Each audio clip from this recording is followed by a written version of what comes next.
Hey guys, welcome to my channel. Today we'll be taking a look at the 2024 the 45th FIDE Chess Olympiad. Now this is the final round, the 11th round, and it is India versus India versus Slovenia.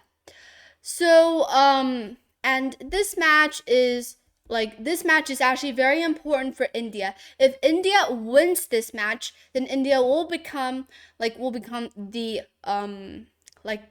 champion of the 2024 45th Chess Olympiad. So yeah, this was actually a very crucial matchup between these two teams. And this game between John Subelj, I'm not sure if I pronounced his name right, but anyways, and black is Arjun Erigaisi. So he is one of the strongest grandmasters in India, who is rated 2778, close to 2800. So in this game, actually, this was the first game that ended in the in the four matches. So I mean, two teams play against each other, and there are four games. So this was the first game that ended, and let's see how Arjun won. So White started with e4, and Arjun played d5, the Scandinavian defense. E takes d5, queen takes d5, knight c3, queen d6, d4, knight f6, knight f3, g6, knight b5, queen b6. So like this is all pretty standard. But actually here, Arjun played a line which is actually not that good for black. I mean, it is okay, but not the best way that black should be playing. Here, actually, black should have retreated the queen back to d8 instead of going to queen b6. But I guess Arjun, because he is playing against the 2500, he thought that he wanted to do something crazy and not like playing that standard. He wants to win this fast. So he played queen b6, trying to confuse his opponent. And his opponent played a4. A6 was played, and now knight a3 back. So worth noting is that here you cannot go a5 because a5 now there's queen e6 check. So, and you have to block basically, but then you'll lose the knight. So always look for these very tricky checks. So in the game, knight e3 was played, bishop e6, knight c4, bishop takes, and bishop g7. Short castle, c3. Now this is the first mistake made in this game. So actually here what white should have played is to go a5 to first of all gain a tempo by attacking black's queen and then also creating a huge space on the queen side. But instead, maybe he thought that this d4 pawn is under a little bit of pressure, so he decided to defend it with c3. But now that there's another problem in white's territory, and that is the b2 pawn, because this b2 pawn is now being directly pressured by black's queen. So now it's hard for black to develop this bishop because the bishop needs to defend this b2 pawn. So c5 was played, breaking up in the center. So actually also what another problem of the c3 move is that it gives black the opportunity to break through in the center.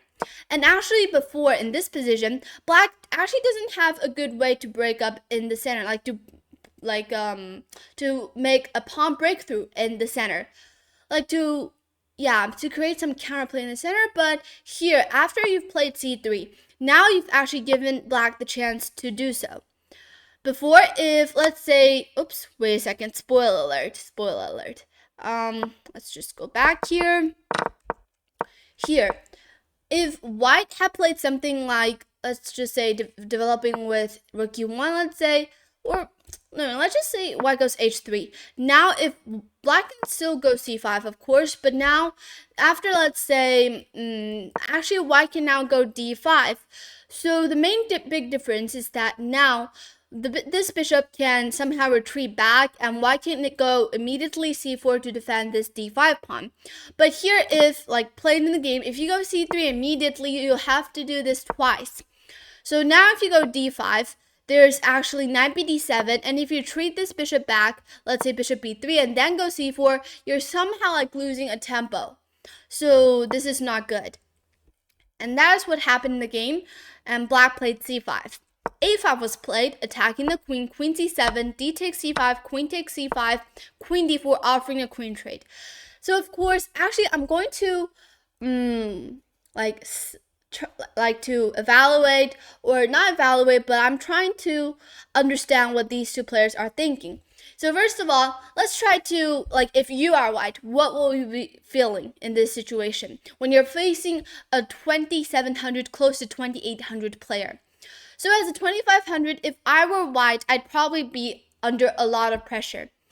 Also excited, of course, because I'm playing against such high-rated and strong player. But so of course I'm not going to win, because my opponent will definitely because I'm the one who will blunder first rather than my opponent. So the best option for me is to go for a draw. And here, that is what white is doing, to offer queen trade, to trade as many pieces as possible, go into an endgame, and go for a draw. But of course, when you're as black, and you're Arjun, who is 2800, facing a 2500, you're up 300 elo. So of course, you don't want to draw, you want to win.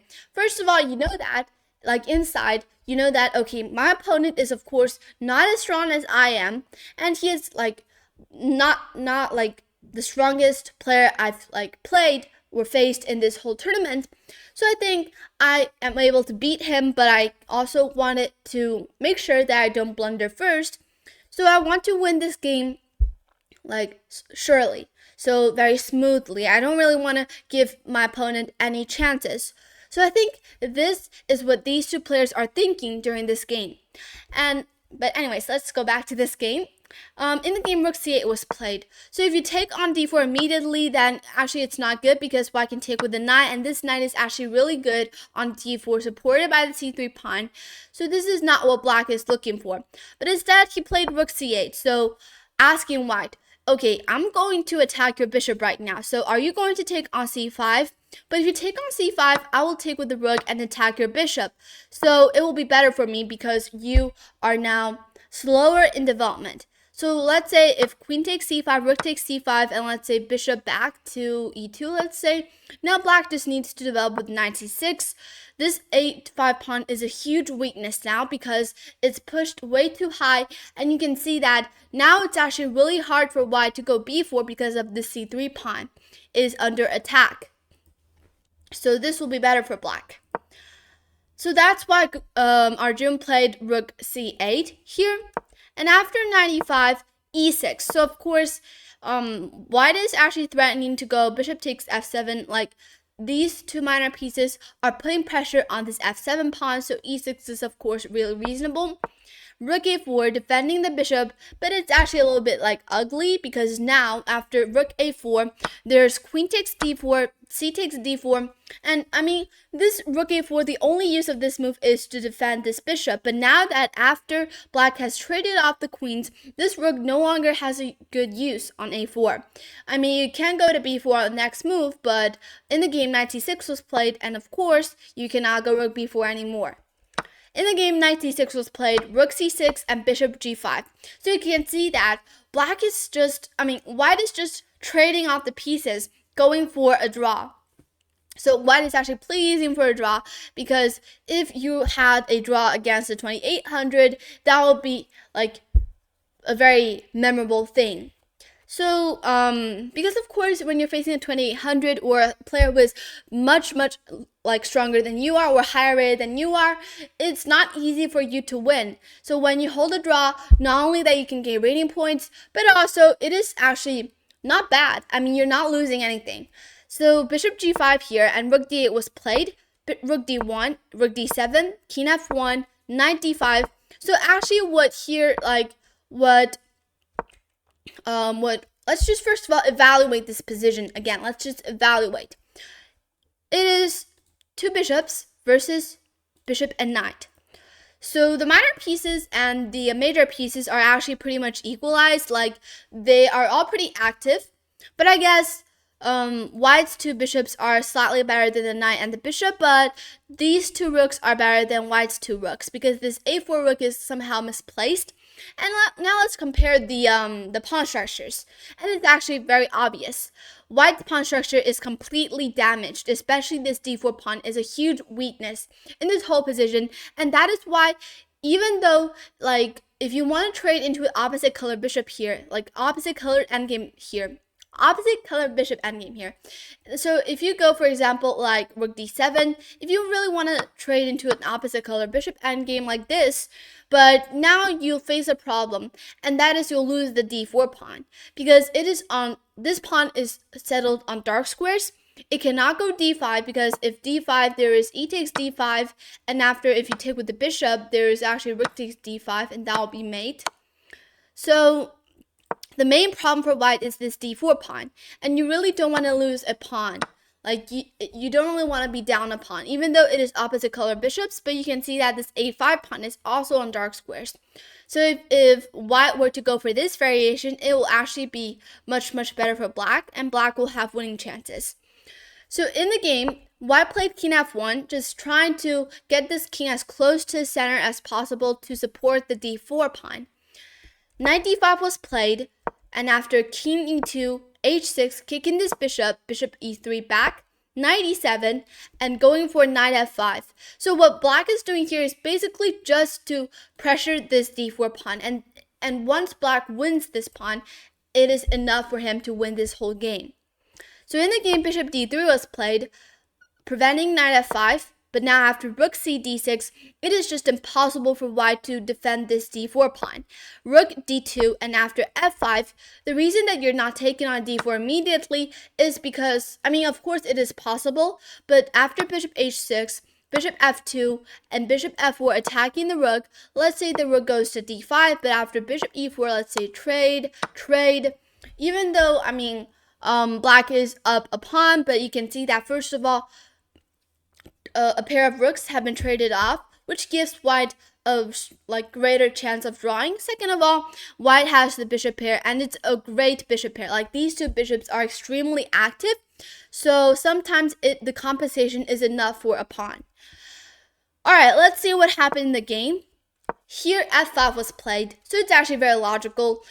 This pawn is just simply considered as a dead pawn. Black can take it any times and even just go knight c6 to gobble it up. So here black is just trying to create more space on the king side with g5, f4. And after bishop c4, g5, f4, g4, rook b4. So, of course, in black's territory, there are also some weaknesses, for example, like the e6 pawn and the b7 pawn, because they are on light squares, and the rook needs, like, black can only use the rooks to defend it. And extremely, like, especially this b7 pawn is the main weakness here. You can just defend this e6 pawn with king f7, but this b7 pawn has to be defended with this rook. So that is the main problem in this position for black. Here, knight d5 was played in the game, and actually this position is just equalized, pretty much equalized. But of course, it is black who is going for the win, because as you can see, white has all of his pawns placed on dark squares, so there are a lot of weaknesses for black to attack, and there's no reason for black to offer a draw here. In the game, bishop takes d5 was played, rook takes d5. You do not want to take with a pawn, because now you're just fixing this pawn, like you're blocking this file completely, and there's no way for you to attack this pawn in the future anymore. So of course you'll take with the rook, but after rook b6, king f7, rook d3, rook e7, like this position is actually just simply a draw, because there's no clear way for black to really like gobble this pawn up, because now it is same color bishops, and this pawn can be protected by the rook, and it's not easy for black to activate this rook because of the b7 pawn. So actually, if white were, for example, like Magnus Carlsen, or a player who is higher rated than like the player as white here, then probably white is able to hold the draw. But again, under time pressure here, you can see that white only has 5 minutes left on the clock, compared to Arjun, who has 44 minutes left on the clock. White does have time pressure as well. So it is easy, like it is reasonable for white to make a mistake here. Rook e7 was played, rook b3, bishop takes d4, bishop takes, rook b7. So actually here, I think if white just plays something like h4 to just don't do anything to fix the pawn structures, then I think it's easy for white to draw, because you don't really want to give up this d4 pawn, because it is actually a very important pawn. If black will be able to take this pawn, then it means that the d file is now open and the rook can now go into white's territory. So white basically does not want to allow that, but in the game, rook db3 was played, and it gives black the chance to win. But of course, it is still a draw, but after rook takes b7, now white is in trouble. What white should have played is actually to go rook 6 b4 to offer a trade of rooks, and this will probably be a draw. Because after, let's say, the rook goes back to rook d7, this e6 pawn is hard to be pushed because this b7 pawn is still being attacked. If black were to go e6 somehow, white will take, and if you take, for example, with the rook, let's say white just goes king f2 here, and let's say e5 takes, you lose the b7 pawn. And after all of these exchanges, this is clearly a draw. Let's say you trade the rooks off and turn into a rook versus rook endgame. Let's say king g6, and now there's b4. Oops. Now there's b4. And this is just a very easy draw. So, but in the game, white took on b7 immediately. He missed rook e4, which is the only move here that increases the advantage that black has, and Arjun found it. And after king d3, then he took on f4. And after rook e7, trading a pair of rooks off. But now after rook b7, this is the losing move actually. He should have gone for rook b6 to attack this a6 pawn. And after rook f2, rook takes a6. This is just a matter of speed. Who promotes first? Rook b2 is the best option here. You can also take on g2, but taking on g2 is just a draw. Let's say you take on b2, but after rook a8, let's say, you cannot take on g2 right now because there's a6. I mean, if you just take, even though you're up 3 pawns, a7, rook a2, and after rook h8, can you just believe that this is a draw? Even though black is up 4 pawns. The reason that this is a draw is because white's king is just too well placed. Of course, there's just no possibility that black will be losing this. It's still white who is going for the draw, but still, it is much easier than what happened in the game. After rook b7 check, now the only move which wins this game or increases, preserves the advantage, is this move played by Arjun. King f6. So he found the best move. First of all, he found rook e4, which is the only move to obtain the advantage, and then he found king f6. b4, rook f2, now just gobble up the pawns on the king side, and it's just simply winning. Rook b6 takes, and after rook a8, rook a2. The main problem for white is that, first of all, he is down 2 pawns. Second of all, his pawns are just, black's pawns are also pretty high. And, yeah. Let's just see how Arjun finished this game off. b5, g3, a6, and h5. Why not pushing this pawn? Why not pushing g2? If you push g2, this will be a blunder because now this is actually a draw. There's now rook g8, and there's no pawns that will be able to defend it in time. Because after, for example, like h5, now white is gonna just, take this pawn. And after rook takes, white has 2 pawns pushing down, rolling down on the queen side, which is unstoppable for black. And but of course it's still a draw after rook a2, b7 takes, but now it is white who will be going for the win. Even though it's still a draw, but white can find some ideas to fork the king and the rook, so there are some winning chances. And even if it's still a draw, white can just simply check the king, always be checking the king, and it's just it's an unlosable position for white. But in the game, h5 was played, and Arjun was just playing calmly here, playing all the best move, pushing the pawns, and it's just unstoppable. After rook takes, h2, rook h3, rook a3 check, and after king f4 played in the game, e5 checkmate. And with that, Arjun won the last game of the 2024 45th FIDE Chess Olympiad. It is a very crucial game that he won. And he actually had 97.9 accuracy in this whole game.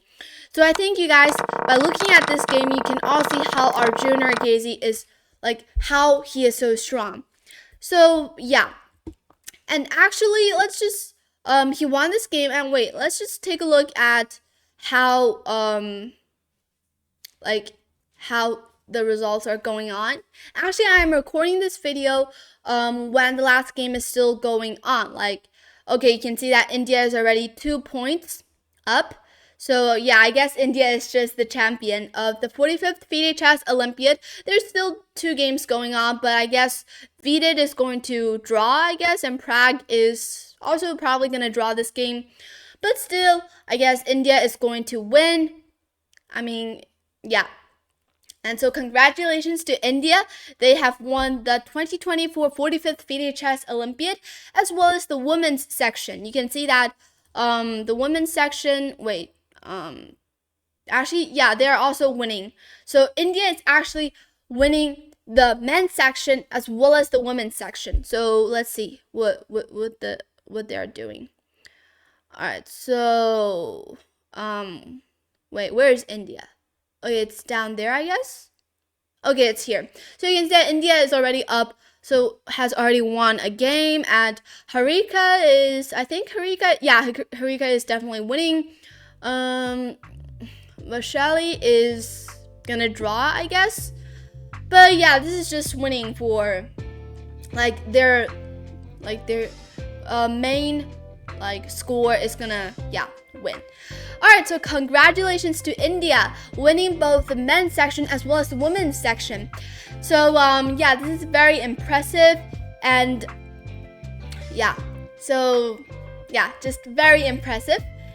And yeah, hope you guys enjoyed this video, and please subscribe. See you in the next video. Bye.